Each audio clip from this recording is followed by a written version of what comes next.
wokeism seems to be on the curriculum. And in our universities and in our corporate sector, there seems to be confusion about basic biological issues like what is a woman. When I first got elected to Parliament in 2019, I thought I was going to come down and tear it apart and do great things, and it's not really turned out that way. We've got more than 500 quangos in Britain. You might think we've got enough government, but no, if you listen to the Today programme, I don't recommend it, but if you listen to the Today programme every morning, you will hear demands for more regulation, more taxes, and more public spending. We know as MPs that people want to see lower legal immigration.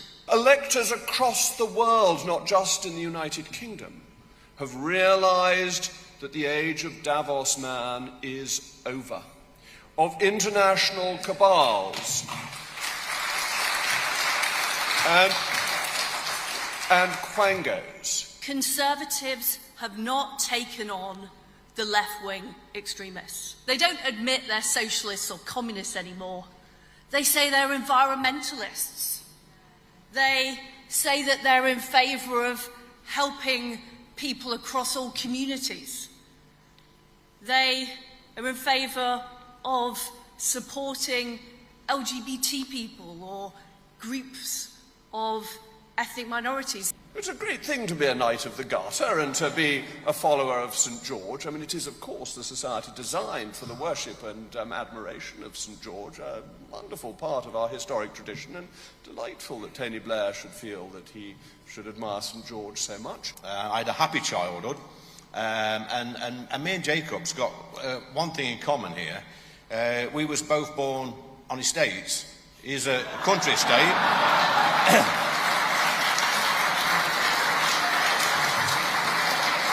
And yes, I was born on a council estate. It's slightly different.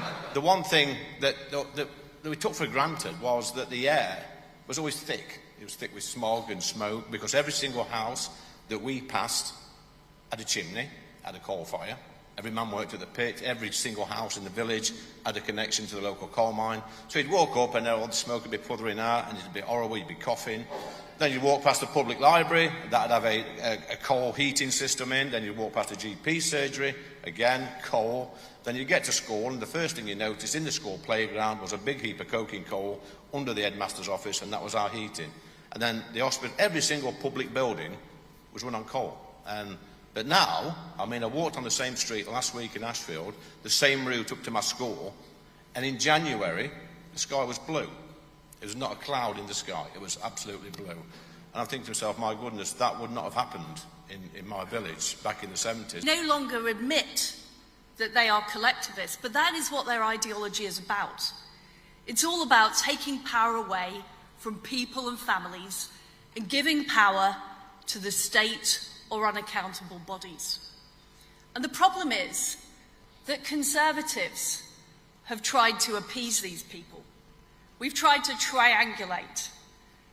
Conservative cabinet ministers have met Greta Thunberg and asked her what she wanted.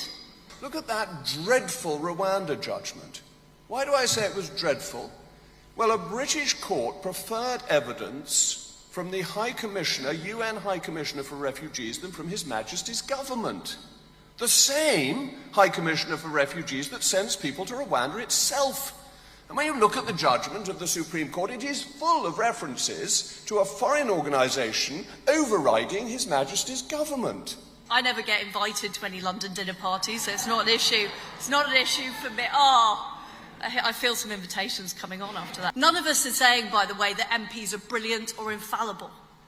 But we certainly are ejectable. And I myself have been at the sharp end of that. What we have seen Tony Blair so cleverly do was construct the socialist state where the rights of the individual are subject to the collective, and the collective is taken out of the hands of Parliament and put into the hands of wise men. Though no doubt the socialist would say wise people to be politically correct.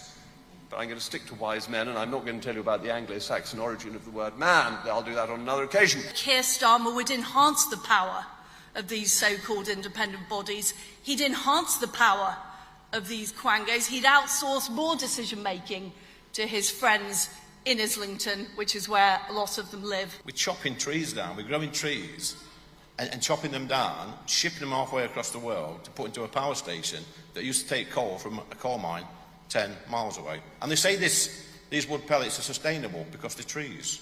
We can grow them again. Now, I'm pretty sure that coal 100 million years ago was trees and plants. Is that right, Jacob?